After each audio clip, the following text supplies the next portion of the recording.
اعوذ باللہ من الشیطان الرجیم بسم اللہ الرحمن الرحیم وَيَسْأَلُونَكَ عَنِ الْمَحِيضِ قُلْ هُوَ أَذًى فَاعْتَزِلُوا النِّسَاءَ فِي الْمَحِيضِ وَلَا تَقْرَبُوهُنَّ حَتَّى يَطْهُرْنَ۔ باب العلم انواریہ ایجوکیشنل سوسائٹی و جامعہ انواریہ حیدرآباد انڈیا کے زیر اہتمام بفضلہ تعالی جلالین سورہ بقرہ کا درس قسطوار جاری ہے۔ آج کا درس شروع ہوتا ہے آیت نمبر 222 سے وَيَسْأَلُونَكَ عَنِ الْمَحِيضِ۔ اے محبوب، لوگ پوچھتے ہیں آپ سے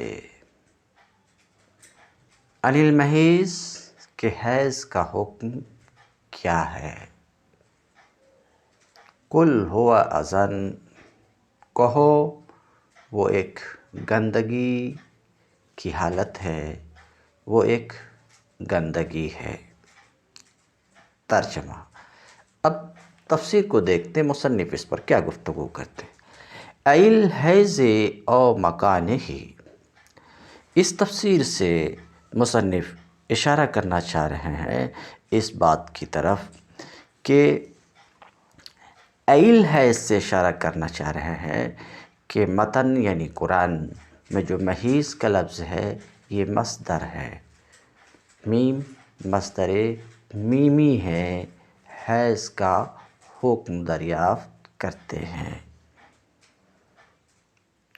محیض کالمبیت، جیسے کہ مبیت میں میم مصدر میمی ہے، مصدر ہے، ویسے ہی محیض بھی مصدر ہے۔ تو الحیض سے اسی بات کی طرف اشارہ کیا کہ محیض مصدر ہے۔ او مکانہ ہی سے مصنف نے اس بات کی طرف اشارہ کیا کہ یہ ظرف مکان ہے، حیض کی جگہ کے بارے میں دریافت کرتے ہیں، حیض کی جگہ کے بارے میں لوگ دریافت کرتے ہیں کہ ماذا یفعل بالنساء فیہ، اس حالت میں عورتوں کے ساتھ کیا برتاؤ کیا جائے، ایسا لوگ پوچھتے ہیں۔ قل ہو اذن، تو آپ کہہ دو، آپ فرما دیجئے، ہو اذن قذر او محلہ، وہ گندگی ہے، قذر سے تفسیر کر رہے ہیں، ایک دوسرے محلہ سے تفسیر کر رہے ہیں، دو تفسیر ہے۔ تو تفسیر، یہ جو تفسیر ہے مصنف کی لفظ و نشر مرتب ہے، تو قذر یہ تفسیر اول کی طرف راجح ہے، یعنی محیض سے مراد حیض یعنی مصدر میمی ہے۔ تو اذن میں کسی تعویل کی ضرورت نہیں ہے کہ حیض قذر ایک گندگی ہے، ایک گندی چیز ہے۔ محلہ دوسری تفسیر کی طرف راجح ہے، یعنی محیض اگر ظرف ہے تو مضاف یہاں مقدر ہے، اذن اے محل اذا گندگی کی جگہ ہے۔ کہتے ہیں فَاعْتَزِلُوا النِّسَاءَ فِي الْمَحِيضِ وَلَا تَقْرَبُوهُنَّ، اس میں عورتوں سے الگ رہو اور ان کے قریب نہ جاؤ، حَتَّى يَطْهُرْنَ، جب تک کہ وہ پاک صاف نہ ہو جائیں۔ قرآن مجید میں اس قسم کے معاملات کو استعاروں اور کنایوں میں عام طور سے بیان کیا جاتا ہے، اس لیے قرآن نے الگ رہو، فَاعْتَزِلُوا النِّسَاء، اور قریب نہ جاؤ، وَلَا تَقْرَبُوهُنَّ کے الفاظ استعمال کیے ہیں، مگر اس کا مطلب یہ نہیں ہے کہ حائضہ عورت کے ساتھ ایک فرش پر بیٹھنے یا ایک جگہ کھانا کھانے سے بھی احتراز کیا جائے، اسے بالکل اچھوت بنا کر رکھ دیا جائے، جیسا کہ یہود اور ہنود اور بعض دوسری قوموں کا دستور ہے۔ نبی کریم صلی اللہ علیہ وسلم نے اس حکم کی جو توضیح فرما دی ہے، اس سے معلوم ہوتا ہے کہ اس حالت میں صرف فعل مباشرت سے پرہیز کرنا چاہیے، باقی تمام تعلقات بدستور برقرار رکھے جائیں گے۔ اب دیکھتے ہیں مصنف کیا گفتگو کرتے ہیں۔ فَاعْتَزِلُوا النِّسَاءَ اَيْ اُتْرُكُوا وَطْیَهُنَّ، عورتوں سے الگ رہو، مطلب یہ ہے کہ کنایہ ہے ترک وطی کا، ان سے وطی ترک کرو، فی المحیض اے وقت ہی اور مکان ہی سے اشارہ کرنا چاہ رہے ہیں کہ دوسری جگہ جو محیض ہے یہ طے ہے کہ ظرف ہے، خواہ وہ ظرف زمان ہو یا ظرف مکان ہو، دونوں کا احتمال ہے۔ تو ان سے وطی کو ترک کرو فی المحیض، حیض کے زمانے میں، فی المحیض حیض کے زمانے میں، اور مکان ہی یا حیض کی جگہ میں، جیسا کہ حضرت عائشہ صدیقہ سے تفسیر مروی ہے کہ شعر دم سے بچا جائے، باقی تمہاری شان۔ تو کہتے ہیں وَلَا تَقْرَبُوهُنَّ، اور ان سے نزدیکی نہ کرو۔ مراد کیا ہے نزدیکی نہ کرنے کے؟ جماع نہ کرو، ان سے نزدیک نہ ہو جماع کے ذریعے سے، حتیٰ یطہرن، جب تک کہ پاک نہ ہو جائیں، یطہرن بسکون الطاء، طا کے سکون کے ساتھ، طا کے سکون کے ساتھ، بات ختم ہو چکی۔ ایک قرأت یہی ہے تاکہ سکون کے ساتھ یطہرن، وَتَشْدِيدِهَا وَالْحَاء، ایک دوسری قرأت بھی یہاں پر ہے تاکہ تشدید اور ہا کی تشدید کے ساتھ، یعنی یطہرن، یطہرن، تو دو قرأت ہوئی، ایک قرأت تو یطہرن ہے اور دوسری قرأت یطہرن، دو قرأت یہاں پر ہے۔ یطہرن تو باب تفاعل سے ہوگا، اس طور پر کہ یتطہرن تھا، تفاعل کے فا کلمے میں طا ہونے کی وجہ سے تا کو پا سے بدلا اور تا کا تا میں ادغام کر دیا، ہو گیا یطہرن، تو کہتے ہیں۔ ایک دوسری قرأت تشدیدہا، تا اور ہا دونوں کی تشدید کے ساتھ، اس طور پر کہ تا کو اصل میں تا میں مدغم کر دیا گیا، جس کی طرف میں اشارہ کیا۔ ان سے نزدیکی نہ کرو جب تک کہ وہ پاک نہ ہو جائیں، اَيْ يَغْتَسِلْنَ بَعْدَ انْقِطَاعِهِ، یعنی حیض کے رکنے کے بعد جب تک غسل نہ کریں، ان سے قریب نہ ہو۔ یہ جو تشریح کر رہے ہیں مصنف اپنے مذہب شافعی پر کر رہے ہیں، ورنہ امام ابو حنیفہ اس بات کی طرف گئے ہیں کہ مرد کے لیے قرب جائز ہے اس وقت جب کہ عورتوں کے دن 10 دن ہوں۔ دن سے مراد کون سے آپ سمجھ رہے ہوں گے، 10 دن ہوں دم کے ختم ہونے کے بعد۔ کیا مطلب؟ عادت ہے 10 دن پر دم کے رکنے کی، یہ 10 دن پر دم رکا، دم بند ہوا اور غسل نہیں کی، تو ایسی صورت میں نہ کرنے کی صورت میں بھی قرب جائز ہے۔ یہ امام ابو حنیفہ کا مذہب ہے۔ ہاں 10 سے کم دن کی عادت ہے، 10 سے کم دن میں بند ہوا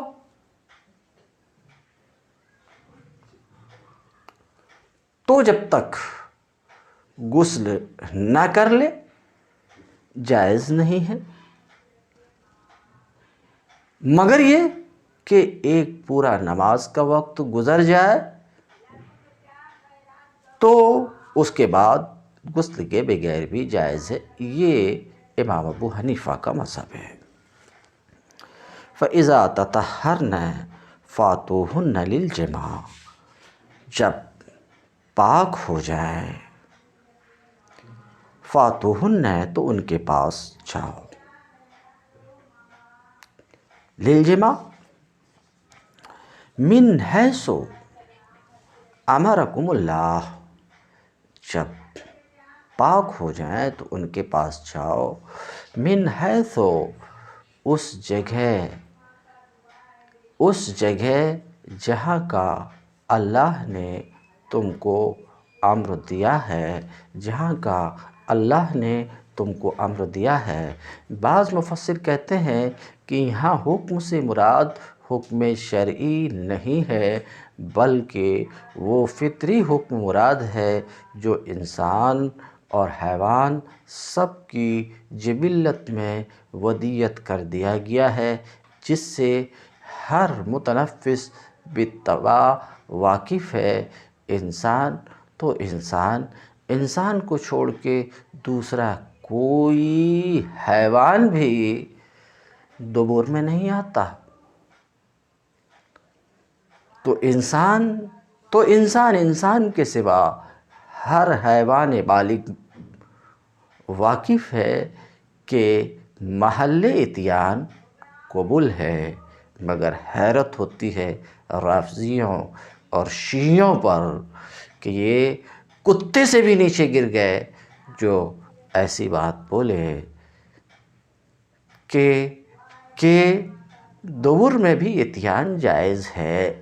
ابھی ایک بار پھر میں اس پر گفتگو کروں گا، کیوں کر انہوں بولے، مگر یہ تو بے عقلی کی انتہا ہو گئی کہ کتے کو بھی پتہ ہے کہ محل اتیان کیا ہے، مگر یہ گرے ہوئے لوگوں کو یہ بھی نہیں پتہ ہے کہ محل اتیان کیا ہے۔ پھر یہ پورا بیان سامنے ہے کہ پابندی اللہ رب العزت نے اتیان کی عائد مطلقاً نہیں کی، کب؟ حالت حیض میں۔ اور محل حیض کون نہیں جانتا ہے کہ قبول ہے دبر نہیں ہے؟ تو حیض کی حالت میں پابندی یہ خود بھی اپنے آپ میں دلیل ہے، کہ آنے کی جگہ وہی جگہ ہے جو جگہ حیض کی ہے، نہ کہ کوئی دوسری جگہ۔ کیوں؟ اس حالت میں جو ولا تقربو ہے کہ قرب حرام ہے، اس حالت میں بھی قرب کی حرمت کا جو اللہ رب العزت نے ولا تقربو سے فرمایا، ولا تقربوہن، کہ نزدیکی حرام ہے، حتی یطہرن، تو یہ اس کے اوپر کل ہوا اذن، یعنی حرمت کی وجہ گندگی ہے، حرمت کی وجہ گندگی ہے، اور یہ گندگی چند مخصوص ایام میں یہ گندگی ہوتی ہے، تو جب تک یہ گندگی رہے حرمت ہے، اور یہ گندگی ختم ہو تو حرمت بھی ختم ہو جاتی ہے۔ تو حرمت کی وجہ گندگی ہے، چند مخصوص دنوں میں اتیان و قرب حرام ہے، اذا کی وجہ سے، گندگی کی وجہ سے۔ اور جس بات کی طرف رافضی اور شیعہ گئے ہیں وہ تو ہمیشہ کے لیے محل اذا ہے، تو ظاہر سی بات ہے اذا کی وجہ سے قرب حرام اور وہ ہمیشہ کے لیے محل اذا ہے، تو ہمیشہ وہاں اتیان اور قرب حرام ہی ہوگا۔ اس بات کو تو ایک بچہ بھی سمجھ سکتا، مگر حیرت ہوتی ہے ان تمام کھلے دلائل کے باوجود صرف ایک لفظ میں ایک احتمال نکلتا ہے، بس اس کو لے کر کے اڑ گئے۔ ایک لفظ، ابھی میں گفتگو کروں گا، ایک احتمال نکلتا ہے، اس احتمال کو لے کر کے شرارت کی طرف نکل گئے، اور یہ سارے دلائل خود اس جگہ اور دوسری جگہ، یہ سارے دلائل اس بات کو بتا رہے ہیں کہ محل اتیان وہ قبول ہے، دبر نہیں ہے، ایک نہیں بہت سی دلیلیں جس کی طرف ابھی میں اشارہ کیا، اس کے سوا اور بھی دلائل ہیں، یہ سب پکار کر کے کہہ رہی ہیں کہ محل اتیان قبول ہے، دبر نہیں ہے، حرص کی جگہ وہ ہے، نہ کہ وہ ہے جس کی طرف رافضی اور شیعہ گئے ہیں۔ ان تمام کے باوجود صرف ایک لفظ میں ذرا سی گنجائش بس لے کر کے اڑ گئے، گنجائش نکلی اور بھرپور اس کا فائدہ اٹھا لیے۔ ذرا سی گنجائش، صرف کہنے کی حد تک، حقیقی اعتبار سے کوئی گنجائش نہیں۔ بہرحال تو فاتوہن من حیث امرکم اللہ، تو جب وہ پاک ہو جائیں تو ان کے پاس جاؤ، اس جگہ جہاں کا، جس جگہ میں جانے کی اللہ نے تم کو اجازت دی، جس کا حکم دیا، حکم کی ایک تفسیر میں کر چکا۔ بتجنبہ فی الحیض، بہیں طور کہ حیض کی حالت میں اس جگہ سے بچو، واو القبول،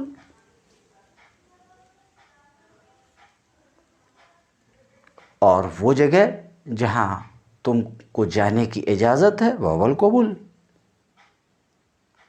اور وہ قبول ہے۔ لا الدبر ولا تعتدوا الی غیرہ، اور دوسری طرف رخ نہ کرو، اشارہ ہے یہاں۔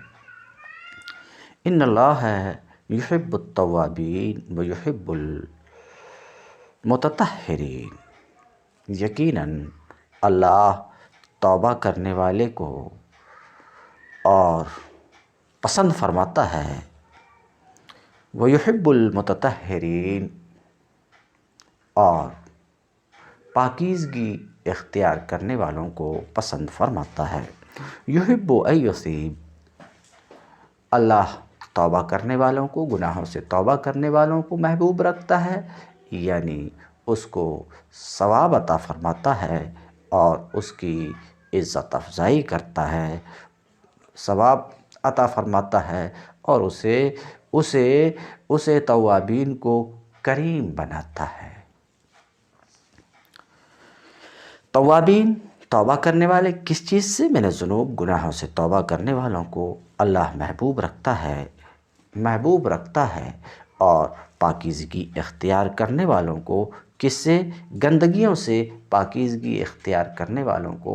اب گندگی سے پاکیزگی اختیار کرنے والے وہ قطعاً نہیں ہو سکتے جو دبر میں داخل ہوتے ہیں، کیونکہ وہ تو گندگی کی جگہ ہے۔ نساؤکم حرث لکم فاتوا حرثکم، اللہ رب العزت فرماتا ہے تمہاری ازواج حرث لکم، تمہاری کھیتیاں ہیں، تمہاری ازواج تمہاری کھیتیاں ہیں۔ محل زرعکم، اس تفسیر کے ذریعے سے مصنف اشارہ کرنا چاہ رہے ہیں کہ مضاف مقدر ہے، تمہاری ازواج، نساؤکم، تمہاری ازواج تمہاری کھیتی کی جگہ ہے، للولد، فاتوا حرثکم،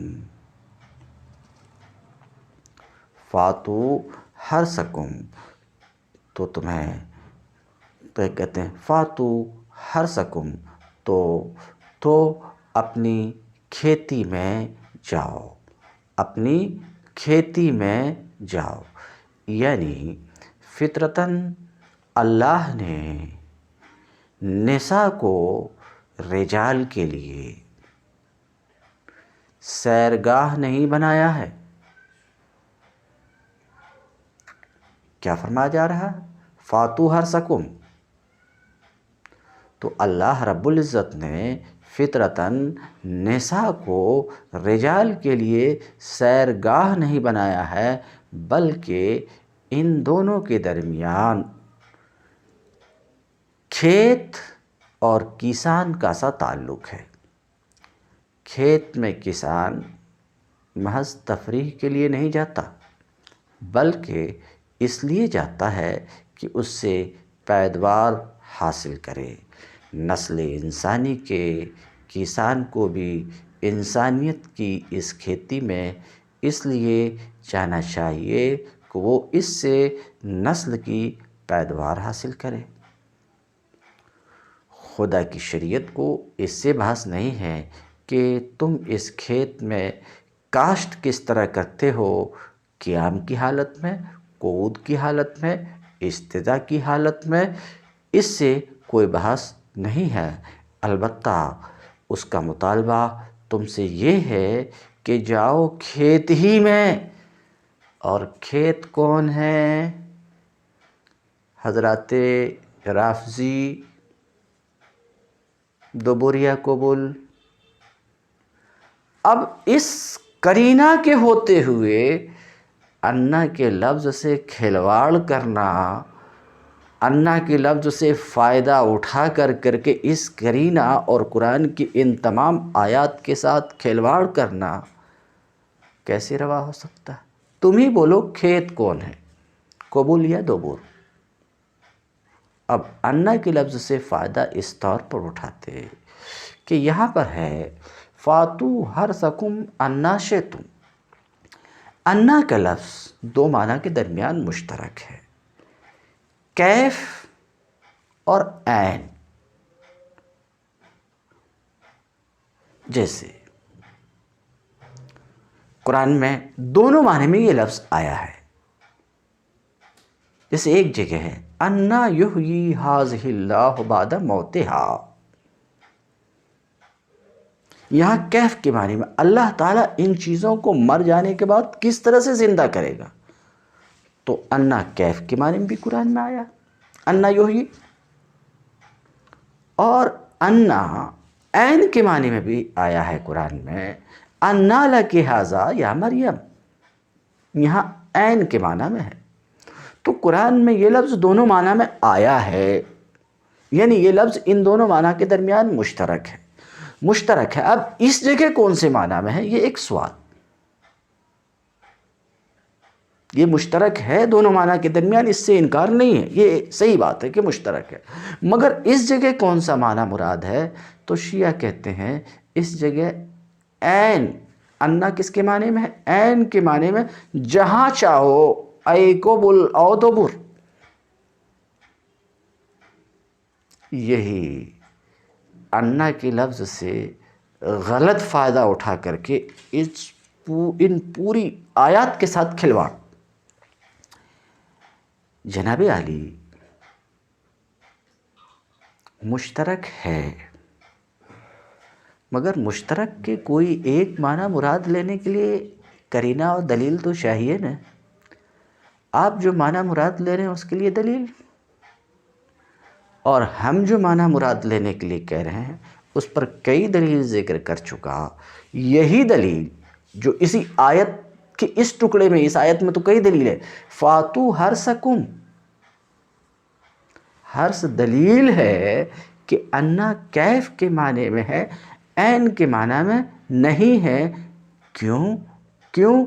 اس لیے کہ عین کے معنی میں ہو، بقول تمہارے دبر میں بھی اتیان کی اجازت ہو، تو بتاؤ کیا دبر محل حرث ہے؟ کیا وہ کھیت ہے؟ نہیں ہے۔ تو حرث خود واضح طور پر اشارہ کر رہا ہے کہ انا کیف کے معنی میں ہے، عین کے معنی میں نہیں ہے۔ تو میں یہ عرض کر رہا تھا کہ اللہ رب العزت کا انسان سے، انسانیت کی کھیتی کرنے والے سے مطالبہ یہ نہیں ہے کہ تم خاص اسی طریقے سے آ سکتے ہو، ہاں اپنے کھیت میں اسی طرح سے جا سکتے ہو، یہ مطالبہ نہیں ہے۔ ہاں یہ مطالبہ ضرور ہے کہ جاؤ تو اپنے کھیت میں جاؤ،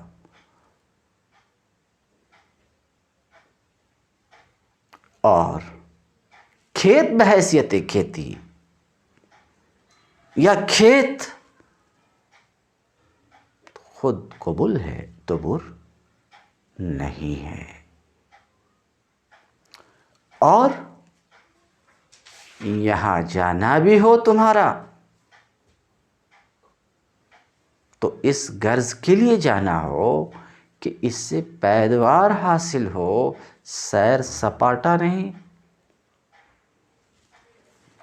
فاتو حرثکم، تو تم اپنے کھیت میں جاؤ، یعنی کھیتی کی جگہ میں، جسے کھیت کہتے ہیں، اشارہ ہے تقدیر مضاف کی طرف، وہو القبول، اور کھیتی کی جگہ وہ کھیت ہے، کھیت وہ قبول ہے، جس کے قائل جمہور اہل سنت ہے، سوائے چند شیعوں اور رافضیوں کے، جن کو کہیں کسی لفظ سے کچھ شوشہ اور گوشہ اور گنجائش کا بس راستہ نکل جائے، پھر غلط فائدہ اٹھانے میں وہ کبھی نہیں چوکے ہیں، کبھی نہیں چوکتے ہیں، اور کبھی چوکیں گے بھی نہیں۔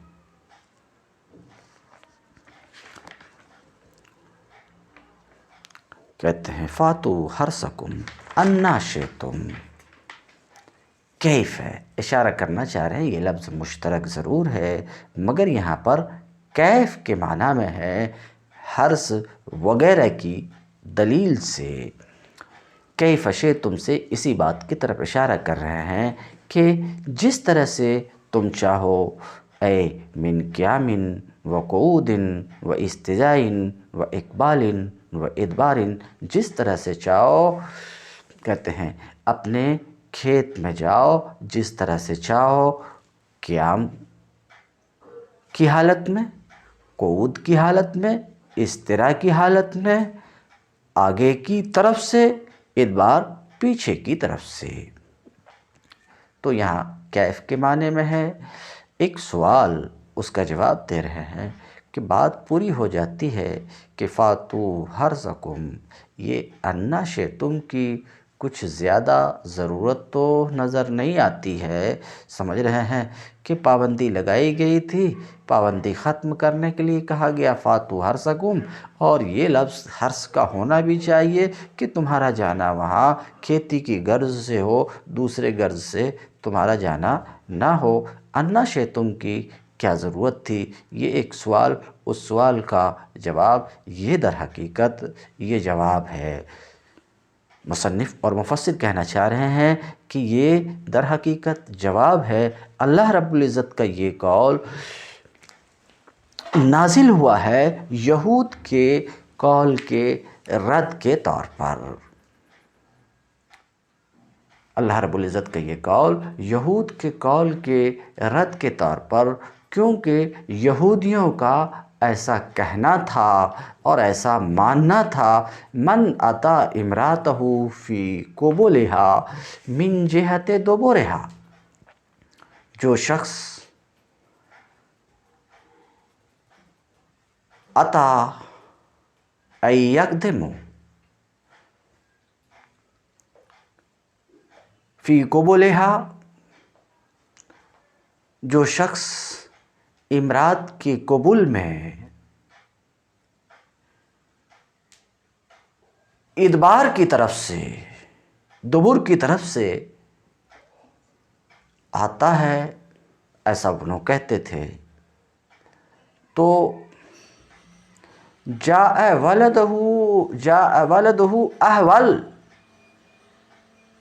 اے بھینگا، اس کے رد کے لیے اللہ رب العزت کا یہ قول آیا ہے انا شئتم، کہ یہودیوں کی یہ بات کہ جاء الولد احول اذا جاء الرجل امرأتہ من جانب الادبار، یہ غلط ہے، یہودیوں کی یہ بات غلط ہے۔ اس کی تردید کے طور پہ اللہ رب العزت کا قول انا شئتم آیا ہے، ایسا مصنف مفسر فرماتے ہیں۔ نزل ردًا لقول الیہود، یہود کے اس قول کے رد میں اللہ رب العزت کا یہ قول آیا ہے، انا شئتم، یہود کا کیا کہنا تھا، من اتا امراتہ فی قبولہا من جہت دبرہا، ترجمہ کر چکا، جاء الولد احول، تو ایسی صورت میں بھینگا پیدا ہوتا ہے۔ وَقَدِّمُوا لِأَنفُسِكُمْ، وَقَدِّمُوا لِأَنفُسِكُمْ، اپنے مستقبل کی فکر کرو، قَدِّمُوا لِأَنفُسِكُمْ، جامع الفاظ ہیں جن سے دو مطلب نکلتے ہیں، اس ترجمے کے بنا پر ایک اور ترجمہ مصنف بیان کریں گے، اور یہ جو دو مطلب نکلتے ہیں دونوں کی یکساں اہمیت ہے۔ ایک یہ کہ اپنی نسل برقرار رکھنے کی کوشش کرو تاکہ تمہارے دنیا چھوڑنے سے پہلے تمہاری جگہ دوسرے کام کرنے والے پیدا ہوں۔ دوسرا مطلب یہ ہے کہ جس آنے والی نسل کو تم اپنی جگہ چھوڑنے والے ہو اس کو دین، اخلاق اور آدمیت کے جوہروں سے آراستہ کرنے کی کوشش کرو۔ بعد کے فقرے میں اس بات پر بھی تنبیہ فرما دی ہے کہ اگر ان دونوں فرائض کے ادا کرنے میں تم نے کوتاہی کی، جان بوجھ کر کے سستی کی، تو اللہ تم سے باز پرس کرے گا۔ دوسرا ترجمہ اس فقرے کا یہ بھی کیا گیا ہے کہ اپنے بھلے کا کام پہلے کرو، اپنے بھلے کا کام پہلے کرو۔ مصنف کہتے ہیں العمل الصالح، یعنی قدموا کا مفعول مقدر ہے، بھلا کام، اپنے بھلے کا کام پہلے کرو، مثال کے طور پہ کالتسمیہ سے کہ عمل صالح پہلے کرو، اچھے کام پہلے کرو۔ مثال کے طور پر اچھے کام کا دائرہ بہت وسیع ہے، مثال کے طور پہ عند الجماع پہلے اللہ کا نام لو، کو تو کالتسمیہ سے اشارہ کرنا چاہ رہے ہیں کہ یہ تمثیل کے طور پر ہے، انحصار کے طور پر نہیں ہے کہ عمل صالح یہاں اسی میں منحصر ہے۔ واتقوا اللہ، اور اللہ کی ناراضگی سے بچو، اللہ سے ڈرو، اس کے امر و نہی میں اللہ کی ناراضگی سے بچو، اس کے امر و نہی کی مخالفت نہ کر کے۔ وَاعْلَمُوا أَنَّكُمْ مُلَاقُوهُ، خوب جان لو کہ تمہیں ایک دن اسی سے ملنا ہے۔ کیسے؟ بالبعث، بعث کے ذریعے سے کہ مرنے کے بعد پھر وہ تم کو زندہ اٹھائے گا، تم کو اس سے ملنا ہے۔ ملنا ہے تو مقصد یہ ہے کہ تم کو تمہارے اعمال کی وہ جزا دے گا، اس بات کو خوب جان لو، اسے بسرو نہیں۔ وبشر المؤمنین، اور اے محبوب جو تمہاری ہدایت کو مان لیں، المؤمنین، انہیں فلاح و سعادت کا مژدہ سنا دو۔ المؤمنین جو تمہاری ہدایات کو مان لیں، کہتے ہیں المؤمنین الذین اتقوا، امر و نہی، اللہ کے امر و نہی کی مخالفت کرنے والوں سے بچنے والوں کو فلاح و سعادت یعنی جنت کی خوشخبری سنا دو۔ وَلَا تَجْعَلُوا اللَّهَ عُرْضَةً لِأَيْمَانِكُمْ أَن تَبَرُّوا وَتَتَّقُوا وَتُصْلِحُوا بَيْنَ النَّاسِ، یہاں پر بھی دو ترجمہ میں کروں گا۔ پہلا ترجمہ، اللہ کے نام کو ایسی قسمیں کھانے کے لیے استعمال نہ کرو جن سے مقصود نیکی، تقوی اور بندگان خدا کی بھلائی کے کاموں سے باز رہنا ہو، تو ایسی قسمیں کھانے کے لیے اللہ کے نام کو استعمال نہ کرو۔ احادیث صحیحہ سے معلوم ہوتا ہے کہ جس شخص نے کسی بات کی قسم کھائی ہو اور بعد میں اس پر واضح ہو جائے کہ اس قسم کے توڑ دینے ہی میں خیر اور بھلائی ہے، تو اللہ کے رسول فرماتے ہیں کہ اسے قسم توڑ دینی چاہیے اور کفارہ ادا کرنا چاہیے۔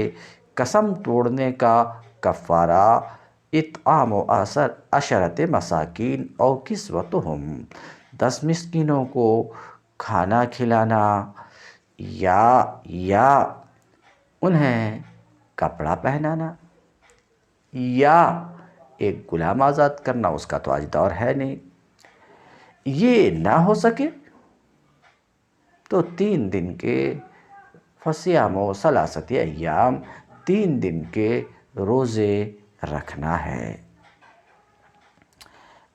ایک ترجمہ یہ ہوا۔ دوسرا ترجمہ، وَلَا تَجْعَلُوا اللَّهَ عُرْضَةً لِأَيْمَانِكُمْ، اللہ کو اپنی قسموں کا نشانہ نہ بناؤ، یعنی اللہ کی قسم زیادہ نہ کھاؤ کہ تم نیکی، تقوی اور اصلاحی کام کرنے سے بھی اللہ کی قسم کھا بیٹھو، ایسا نہ کرو۔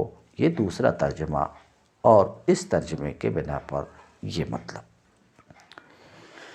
کہتے ہیں، نصباً یعنی نشانہ نہ بناؤ اپنی قسموں کا بیں طور کہ بکثرت اللہ کی قسم تم کھانے لگو، ایسا نہ کرو۔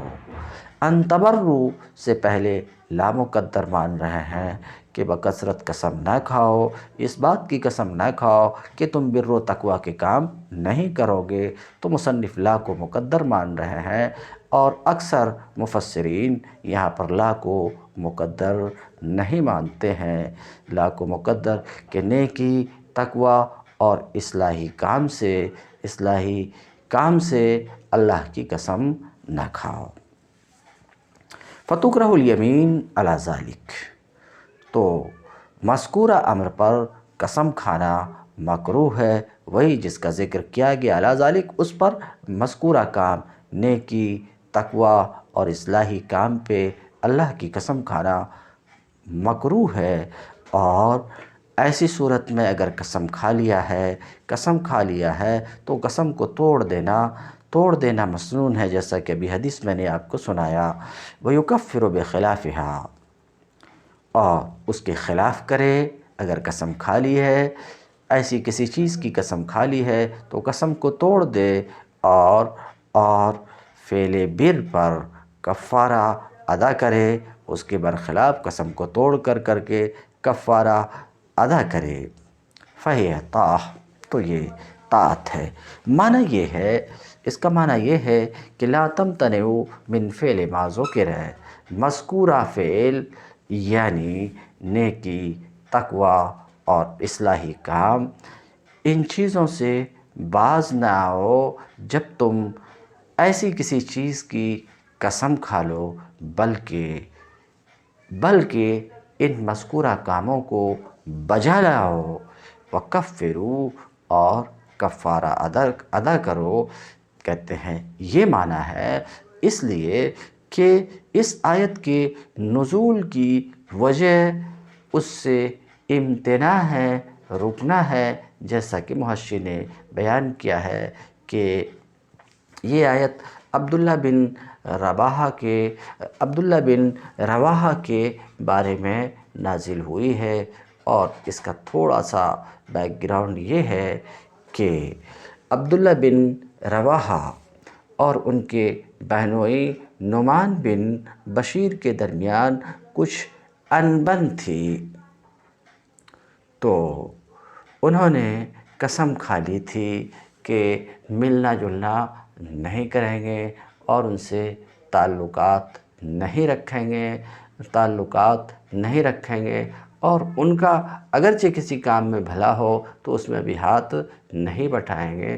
تو ایسے موقع پر یہ آیت نازل ہوئی اور کہا گیا اس سے باز آؤ، نیکی کا کام کرو، کفارہ ادا کرو، اور قسم کا کفارہ کیا بھی ذکر کیا۔ واللہ سمیع لاقوالکم، اور اللہ تمہاری باتوں کو سنتا ہے، علیم، اور تمہارے حالات کو جانتا ہے۔ لا یؤاخذکم اللہ باللغو فی ایمانکم ولکن یؤاخذکم بما کسبت قلوبکم واللہ غفور حلیم۔ جو بے معنی قسمیں تم بلا ارادہ کھا لیا کرتے ہو، ان پر اللہ گرفت نہیں کرتا، یعنی بطور تکیہ کلام کے بلا ارادہ جو قسمیں زبان سے نکل جاتی ہیں، ایسی قسموں پر نہ کفارہ ہے نہ ان پر مواخذہ ہے۔ یہ تو ترجمہ تھا، اب کیا گفتگو کرتے ہیں نا۔ لا یؤاخذکم اللہ باللغو فی ایمانکم، اللہ تمہاری بے معنی قسمیں جو بلا ارادہ تم کھا لیا کرتے ہو ان پر گرفت نہیں کرتا۔ کہتے ہیں القائن سے اشارہ کرنا چاہ رہے ہیں مصنف کہ فی ایمانکم یہاں ظرف مستقر ہے، ظرف لغو نہیں ہے، یعنی فی ایمانکم القائن مقدر سے متعلق ہے، ظرف مستقر ہے، اور القائن مقدر اپنے فاعل اور ظرف مستقر سے مل کر شبہ جملہ اسمیہ ہو کر اللغو کی صفت ہے۔ اس بات کی طرف اشارہ کرنا چاہ رہے ہیں۔ ہوا ما یسبق الیہ اللسان من غیر قصد، جو بلا ارادہ یمین لغو کہتے ہیں۔ یمین لغو یہ وہ قسم ہے جو بلا ارادہ زبان سے نکل آئے تکیہ کلام کے طور پہ، جیسے بہت مرتبہ بہت لوگوں کی زبان سے نہیں، لا واللہ، بلا واللہ، تو فلا اسم فیہ، اس میں کوئی گناہ بھی نہیں ہے، اس میں کوئی کفارہ بھی نہیں ہے۔ اس مسئلے کی تفصیل کے لیے فقہ کی طرف رجوع کیجئے۔ فقہ کی کتابوں میں آپ کو یہ نظر آئے گا کہ قسم تین طرح کی ہوتی ہے، لغو، غموس، منعقد۔ یمین لغو، یمین غموس، یمین منعقد۔ احناف کے نزدیک یمین لغو یہ ہے کہ کسی گزرے ہوئے امر پر اپنے خیال میں صحیح جان کر قسم کھائے اور وہ در حقیقت اس کے خلاف ہو۔ غموس یہ ہے کہ کسی گزرے ہوئے امر پر دانستہ جھوٹی قسم کھائے، اس میں گنہگار ہوگا۔ غموس میں ہمارے یہاں کفارہ نہیں ہے۔ اور یمین منعقدہ یہ ہے کہ کسی آئندہ امر پر قصد کر کے قسم کھائے، اس میں کفارہ بھی ہے، گناہ بھی ہے۔ وَلَكِنْ يُؤَاخِذُكُمْ بِمَا كَسَبَتْ قُلُوبُكُمْ، لیکن اللہ تمہاری گرفت فرماتا ہے ان قسموں میں جو قسمیں تم سچے دل سے کھاتے ہو، یعنی جن قسموں کا تم نے قصد کیا ہے، قصد کیا ہے سچے دل سے جن قسموں کو تم کھاتے ہو، تمہاری اللہ گرفت فرماتا ہے جب کہ تم ایسی قسموں کو توڑ دو۔ واللہ غفور، اور اللہ بخشنے والا ہے۔ کہتے ہیں لما کان من اللغو، اس قصور کو جو یمین لغو میں ہے اسے معاف کر دینے والا ہے۔ حلیم، بردبار ہے سزا کو مؤخر کر کے اس کے مستحق سے۔ للذین یولون من نسائہم تربص 4 اشہر، جو لوگ اپنی عورتوں سے تعلق نہ رکھنے کی قسم کھا بیٹھتے ہیں ان کے لیے 4 مہینے کی مہلت ہے۔ اصطلاح شرع میں اس کو ایلا کہتے ہیں۔ میاں اور بیوی کے درمیان تعلقات ہمیشہ خوشگوار تو نہیں رہ سکتے، بگاڑ کے اسباب پیدا ہوتے ہی رہتے ہیں، لیکن ایسے بگاڑ کو اللہ کی شریعت پسند نہیں کرتی کہ دونوں ایک دوسرے کے ساتھ قانونی طور پر رشتہ ازدواج میں تو بندھے رہیں مگر عملاً ایک دوسرے سے اس طرح الگ رہیں کہ گویا وہ میاں بیوی نہیں ہیں۔ ایسے بگاڑ کے لیے اللہ تعالیٰ نے 4 مہینے کی مدت مقرر کر دی کہ یا تو اس دوران میں اپنے تعلقات درست کر لو، ورنہ ازدواج کا رشتہ منقطع کر دو، تاکہ دونوں ایک دوسرے سے آزاد ہو کر جس سے نباہ کر سکیں اس کے ساتھ نکاح کر لیں۔ آیت میں چونکہ ایلا قسم کھانے کے الفاظ مستعمل ہوئے ہیں، اس لیے فقہائے حنفیہ اور شافعیہ نے اس آیت کا منشا یہ بیان کیا ہے کہ جہاں شوہر نے بیوی سے تعلق زن و شو نہ رکھنے کی قسم کھائی ہو، صرف وہیں اس حکم کا اطلاق ہوگا۔ باقی رہا قسم کھائے بغیر تعلق منقطع کر لیا تو یہ خواہ کتنی ہی طویل مدت کے لیے ہو، اس آیت کا حکم اس صورت پر چسپاں نہ ہوگا۔ مگر فقہائے مالکیہ کی رائے یہ ہے کہ خواہ قسم کھائی گئی ہو یا نہ کھائی گئی ہو، دونوں صورتوں میں ترک تعلق کے لیے یہی 4 مہینے کی مدت ہے۔ ایک قول امام احمد کا بھی اسی کی تائید میں ہے۔ للذین یولون من نسائہم، وہ لوگ جو اپنی بیویوں سے ترک مجامعت کی قسم کھا لیتے ہیں ان کے لیے 4 ماہ کی مہلت ہے۔ یحلفون، یولون کی تفسیر کر رہے ہیں کہ قسم کھا لیتے ہیں ترک مجامعت کی، بات صاف ہے۔ تربص و انتظار لغوی معنی بیان کر رہے ہیں، ان کے لیے 4 ماہ کی مہلت ہے۔ فَإِنْ فَاؤُوا، 4 ماہ کی مہلت ہے۔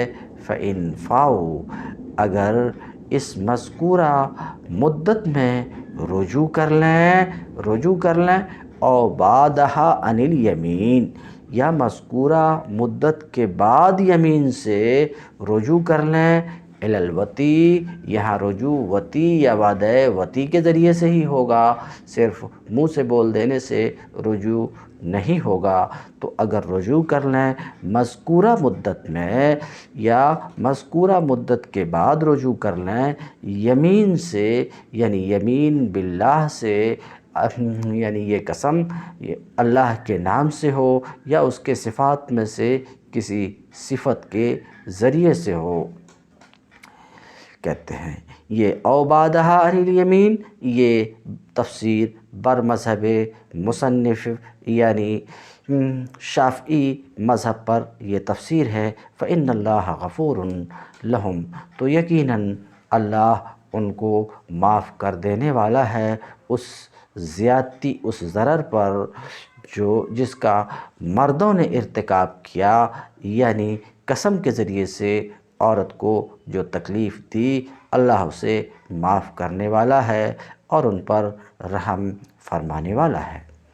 وَإِنْ عَزَمُوا الطَّلَاقَ فَإِنَّ اللَّهَ سَمِيعٌ عَلِيمٌ، اور اگر انہوں نے طلاق ہی کی ٹھان لی ہو، طلاق ہی کی ٹھان لی ہو، کہتے ہیں طلاق ہی کی ٹھان لی ہو، تو جانے رہیں کہ اللہ سب کچھ سنتا جانتا ہے، سب کچھ سنتا جانتا ہے۔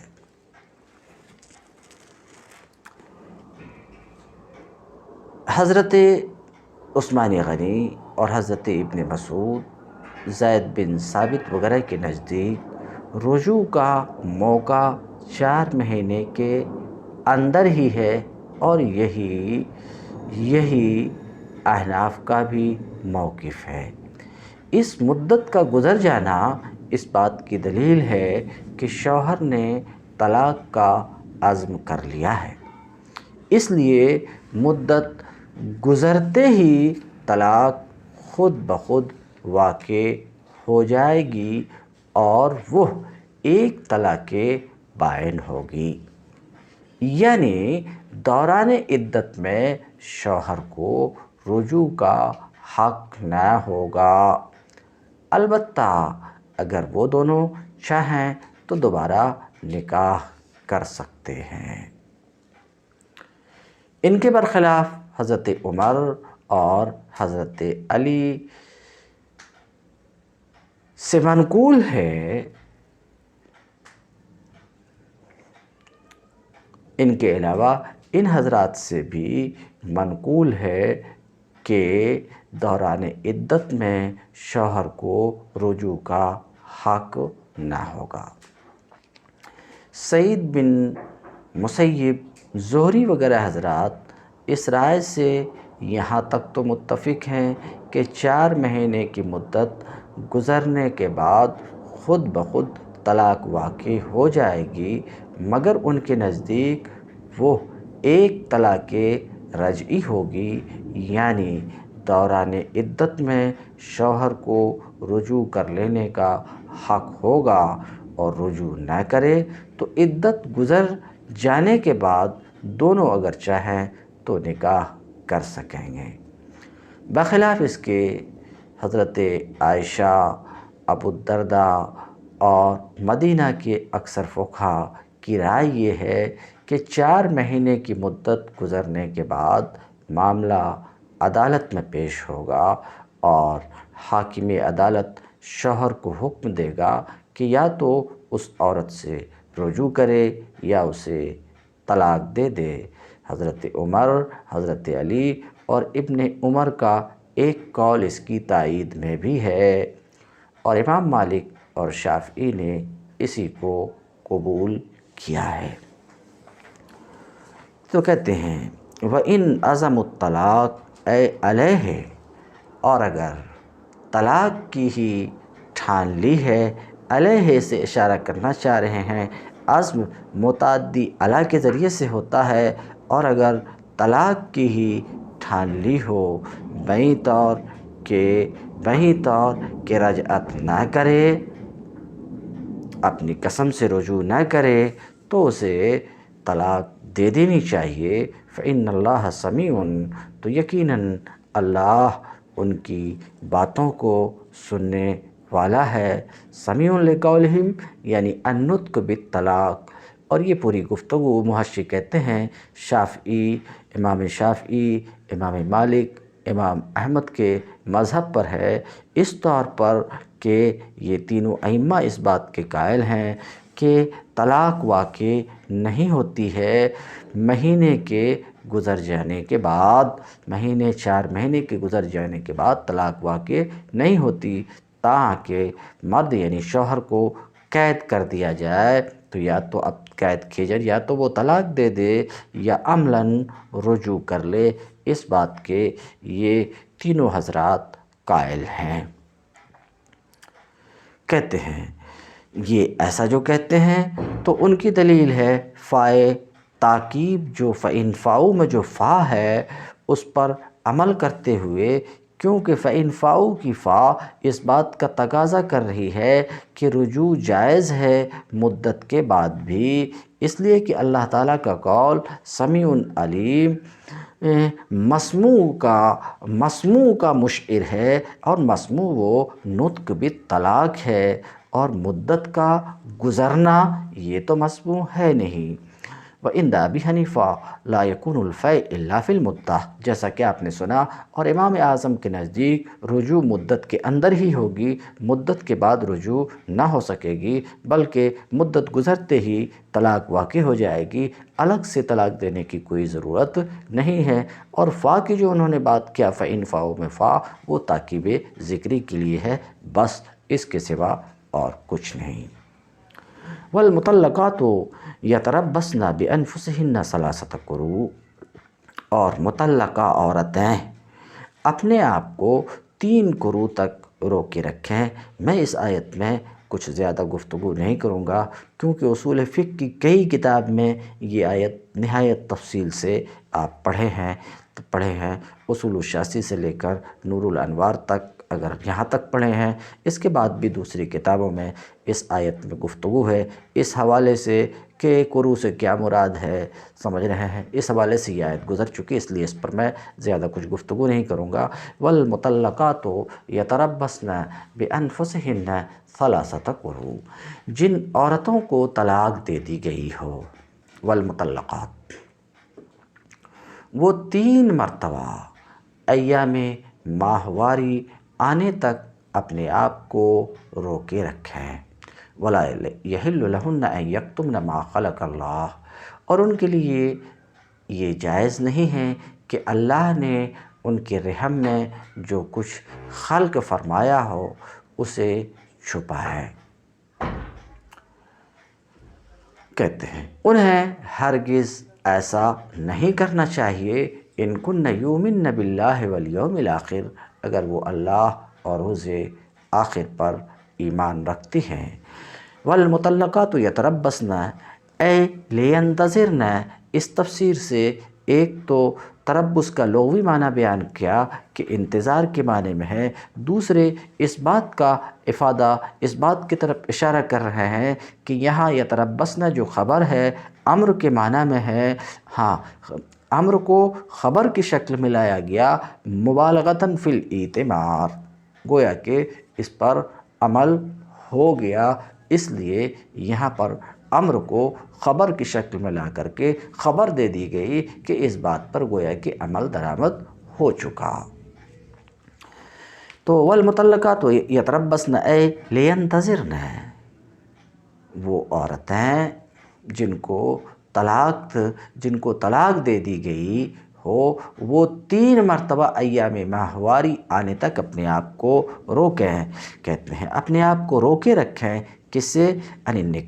نکاح سے 3 قروء تک، 3 مرتبہ ایام ماہواری آنے تک۔ یہ ترجمہ تو حنفی مذہب کے مطابق ہوگا، مگر شافعی مذہب کے مطابق تو کہتے ہیں 3 قروء تک روکے رکھیں، 3 قروء تک کہ طلاق کے وقت سے 3 قروء گزر جائیں۔ قروء یہ قرء کی جمع ہے بفتح الکاف، کاف کی فتح کے ساتھ۔ اب اس کا کیا معنی ہے؟ تو آپ کو معلوم ہے کہ یہ طہر اور حیض کے درمیان مشترک ہے، احناف اس سے مراد حیض لیتے ہیں اور شوافع اس سے مراد طہر لیتے ہیں۔ 2 قول ہیں قروء کی تفسیر میں جو آپ کو خوب معلوم ہے۔ وَهَذَا فِی الْمَدْخُولِ بِهِنَّ، تو یہاں پر عدت کا بیان ہے کہ وہ عورتیں جن کو طلاق دے دی گئی ہے ان کی عدت 3 قروء ہے، سب کے نزدیک، احناف کے نزدیک بھی، شوافع کے نزدیک بھی۔ تو کیا مطلقاً ہر طرح کی عورت کی عدت یہ 3 قروء ہے؟ تو بتا رہے ہیں کہ ایسا نہیں ہے، بلکہ یہاں پر جو عدت بیان کی گئی مطلقات کی، مطلقات سے اس جگہ مراد ہے المدخول بہن، بات صاف ہے، اس کی مزید وضاحت کی ضرورت نہیں۔ وہ مدخولہ مطلقہ سمجھ رہے ہیں، اما غیرہن، لیکن جو مدخولہ نہیں ہیں تو ان کی تو کوئی عدت ہی نہیں، کیونکہ عدت کا مقصد ہے استبراء رحم، رحم کی براءت معلوم کرنا، اور وہاں تو یہ بات واضح ہے ہی کہ رحم جو ہے بری ہے، پاک ہے، صاف ہے، کیوں؟ لعدم دخول۔ کہتے ہیں یہ ان عورتوں کی عدت، اس میں ان عورتوں کی عدت ہے جو مدخولات ہیں، جن کے ساتھ دخول ہوا ہے، اما غیرہن، لیکن غیر مدخولہ تو ان کی تو کوئی عدت ہے ہی نہیں، ان کی کوئی عدت ہے ہی نہیں، کیوں؟ اللہ ان کی کوئی عدت نہیں اللہ رب العزت کے ایک دوسرے قول کی وجہ سے، اور وہ قول یہ ہے فَمَا لَكُمْ عَلَيْهِنَّ مِنْ عِدَّةٍ تَعْتَدُّونَهَا، یہ بات صاف ہے۔ تو یہاں مطلقات سے مراد مطلقات مدخولات بہن ہیں، مدخولات ہیں۔ وفی غیر العائصہ، اور وہ مطلقات عائصہ نہ ہوں ان کی عدت ہے۔ اگر عائصہ ہے تو وہاں کرا یعنی حیض کا کوئی مسئلہ ہی نہیں، حیض آتا ہی نہیں ہے، تو پھر ایک آتا ہی نہیں تو 1 2 3 کا مسئلہ کہاں سے ہوگا؟ ظاہر سی بات ہے کہ نہیں ہوگا۔ تو یہاں جو عدت ہے اس مطلقہ عورت کی عدت کا بیان ہے جو مدخولہ ہو اور عائصہ نہ ہو، اسی طریقے سے صغیرہ بھی نہ ہو، کیونکہ دونوں میں دم نہیں ہے، ایک میں کبر سنی کی وجہ سے، ایک میں صغر کی وجہ سے۔ تو ان کی عدت یعنی عائصہ اور صغیرہ کی عدت تو 3 مہینے ہیں۔ اسی طریقے سے یہاں جو عدت بیان ہے اس طلاق شدہ عورت کی جو مدخولہ ہو، عائصہ نہ ہو، صغیرہ نہ ہو، اور وہ حاملہ نہ ہو، کیونکہ حاملہ ہے تو اس کی عدت دوسری ہے۔ کہتے ہیں وَأَمَّا کہتے ہیں وَالْحَوَامِلْ فَعِدَّتُهُنَّ، اور حاملہ عورتوں کی عدت تو وضع حمل ہے، جیسا کہ سورہ طلاق میں ہے۔ اور باندی کی جہاں تک بات ہے تو باندی کی عدت قرآن 2 حیض ہے، ہمارے نزدیک باندی کی عدت 2 حیض ہے، سنت کی وجہ سے وہ نبی کریم صلی اللہ علیہ وسلم کا یہ فرمان کہ طلاق الامۃ تطلیقتان وعدتها حیضتان ولا یحل لہن، اور ان کے لیے حلال نہیں ہے کہ اللہ نے ان کے رحموں میں جو خلق فرمایا ہے اسے چھپائیں، یہ من الولد، خواہ وہ ولد ہو، اول حیض ہو، یعنی اگر حاملہ ہے اور ولد ہے تو اسے چھپانا نہیں چاہیے، اور اگر حائضہ ہے تو حیض کو بھی چھپانا نہیں چاہیے۔ ان کن، انہیں ہرگز ایسا نہیں کرنا چاہیے اگر وہ اللہ اور روز آخر پر ایمان رکھتی ہیں۔ وَبُعُولَتُهُنَّ أَحَقُّ بِرَدِّهِنَّ فِي ذَلِكَ إِنْ أَرَادُوا إِصْلَاحًا، ان کے شوہر تعلقات درست کر لینے پر آمادہ ہوں تو وہ اس عدت کے دوران میں انہیں پھر اپنی زوجیت میں واپس لے لینے کے حقدار ہیں۔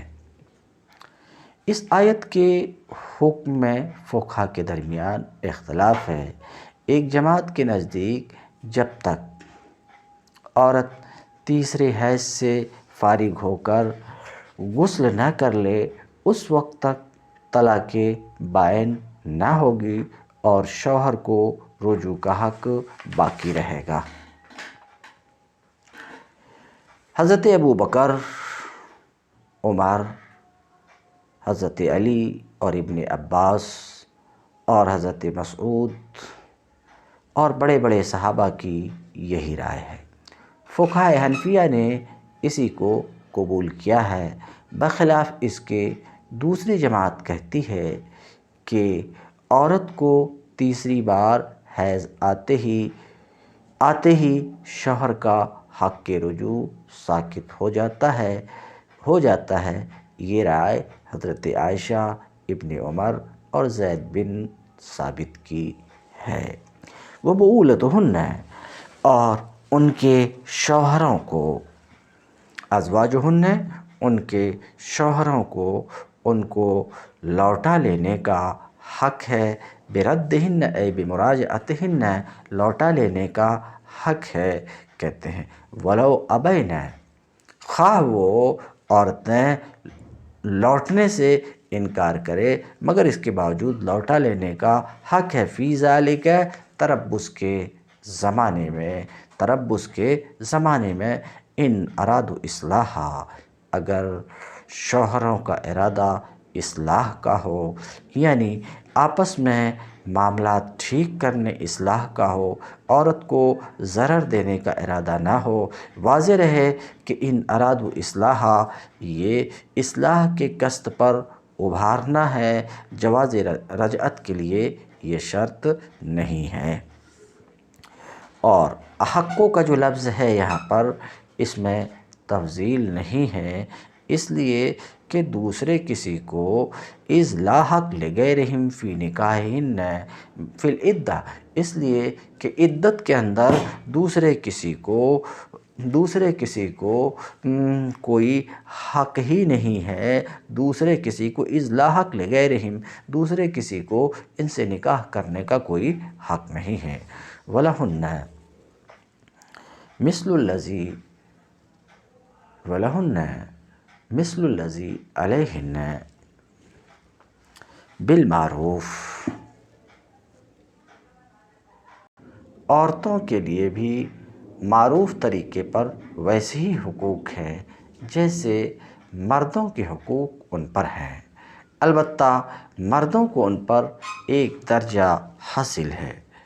عورتوں کے لیے بھی شوہروں پر اسی طرح کے حقوق ہیں جس طرح کے شوہروں کے عورتوں پر حقوق ہیں، سمجھ رہے ہیں، معروف طریقے پر، یعنی شرع کے موافق، حسن معاشرت اور ضرر کا ترک وغیرہ۔